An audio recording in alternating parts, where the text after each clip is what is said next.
আমরা আশেপাশে একটু চারা ছড়িয়ে দিয়েছি, আশা করছি মাছগুলো নদীর নিচ থেকে চারার দিকে এগিয়ে আসবে। দিনের পর দিন তারা মাছ ধরতে ব্যর্থ হচ্ছিল, দেখি একবার চেক করে যদি কোনো ক্যাটফিশ আটকে থাকে তো। কিন্তু হঠাৎই তারা এই কাজে সফল হয়ে গেল। ও ও ও গ্রেস, যদিও প্রকৃতি এখানে অনেকটাই নিষ্ঠুর ছিল। এটা আবার কি? এটা কি আমরা খেতে পারবো? প্রথম মাছ, এটা একটা কুঁচে, আর আমরা এটাকে চারকোলের উপর গ্রিল করে খাবো। এখন আমরা এটাকে আমেরিকান স্টাইলে তৈরি করব।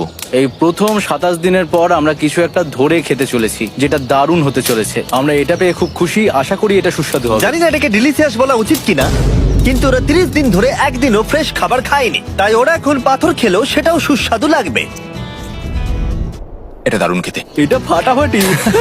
খুব সাধারণ রান্নাতে এটা খুব সুস্বাদু খেতে লাগছে। আমরা যদি এভাবে মাছ ধরতে পারি, আমরা এখানে অনেকদিন থাকতে পারবো ভাই। হ্যাঁ ভাই, ঠিক বলেছো। $3.6 মিলিয়ন। Good night.